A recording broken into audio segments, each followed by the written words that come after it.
Nope.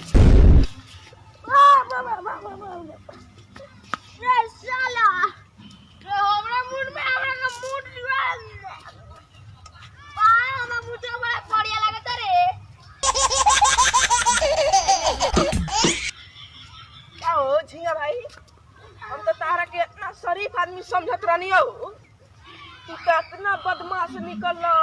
कहाँ जाता रह तू? एने करी लोटा लेके बउआ रे हम जात रहनी आगे है सब जितना सरसों बानू हम ही हक के जरा देत रहनी है। तो हमारे खेतवा हक के मुत के जरा देलको। तू ई बताओ, तू अगर दूसरा की गाड़ ले सकेला सही तार ले सकेला? तू सही बताओ, ले सकेला कि ना?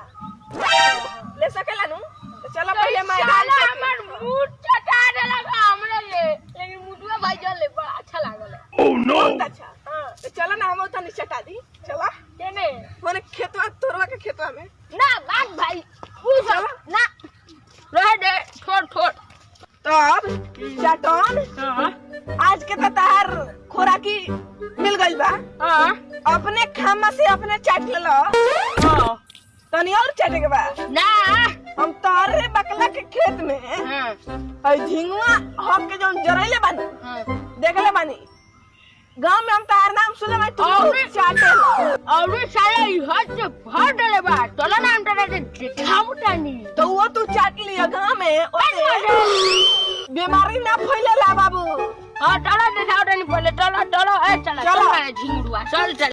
हां देखो भिन्ना भाई ओइ साला झिंगुआ हद हद से मुट मुट से हम बाटला पूरा भर डले बा साला लाल ना बाटला भइबा हडट साला तेन हडले बा हडट साला तेन हडले बा भांज तो अच्छा।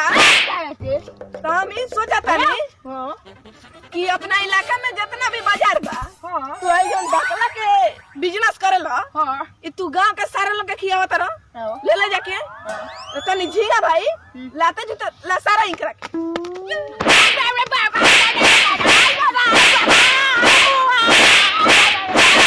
आज भर के खाती रहा दे इंकरा के। आज के बाद से अपना गांव के बाजार ना खिए जानी भाई झिंगुआ का में गलती भाई चला रे खेत में ना हाडी तो हम खेत ना बलबा तो दिमाग लगा के छोटा। हां भैयो ते ठीक कहता रे, हमरा इंकरा के धो दिया। घर साले से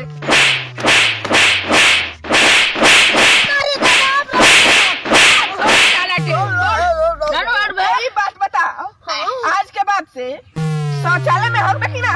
दूसरा के खेत में नानू हटबे ना दूसरा खेत हकबे तो खेत जरी तो बुझ के लोगो जरी।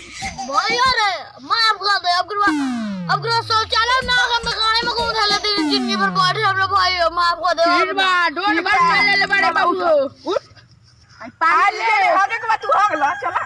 अभियान से भले बिहान से मत करियो, शौचालय में करियो।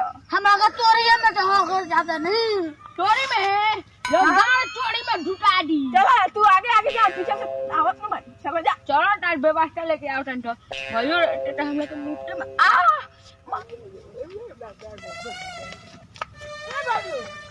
झिंगुआ में पीटे पीटे रो ये लोग का सरे जरावटा पूरा तोड़ी जरा चल तो ढुका ला के देखल जा ई साला का करता। बाप रे बाप मार के मारू भैयो ई एनाई बच्चा त मतो ई एनाई बात साला के दीवा ढेला मार के दीवा चल एगो काम करल जा। सुन है दीवा ढीला चुपचाप रह, देखे ना तो गांव के लोग से बवाल करा दे सरपंच जी से।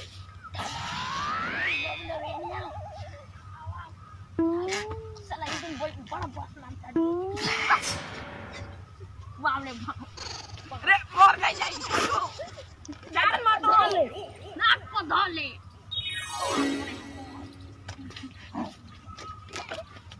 साला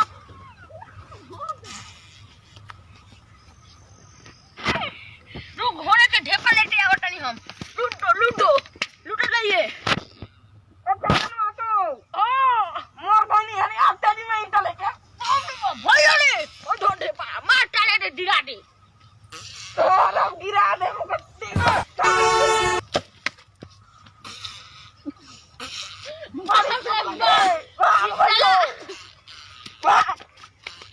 इताला टूटा टाटी के धोई दे अब टूटा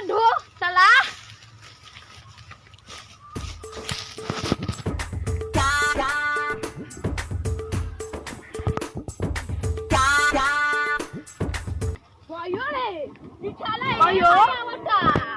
साला बुलाता साला के पानी गिरा देले रोडियो छन से झिंगमा तोर तो पनिया हम मार के ढेपा देलक त गिरा देनी ह आई भाई तो साला छुतर काची से धोले रे बाप रे बाप तोरा बर्बाद में है ना धोले होई ओ धोले होई साला ई औ ते सहारवा वाला के नियम कतले करे कि हम के पूछले वाला संग कागज छिड़ोई नहीं साला पाटा से फुटता ई तो साला और गंदा बा एकरा के होगी खूब चला हगिस पे ना चल लइका खानी गोड़ी में खला तो बाहर 0 नंबर साइज होगी शीशा लगे पहनावे के बाद चल ले चल बाग चला एक डे में मत ठकिए बाग चल हट हट चला के मार भाई चला डिबा बाप रे बाप के तो बस मारता अगले बता साला घर धोली है पानी से ना तक तोर पिलावा पड़ जाई रे एक डे में मत ठटे का बाप के लगा पटिया मोटो लगा ले चल पूरा पाट पाट के हक नाक बास फाड़ देले बस साला ई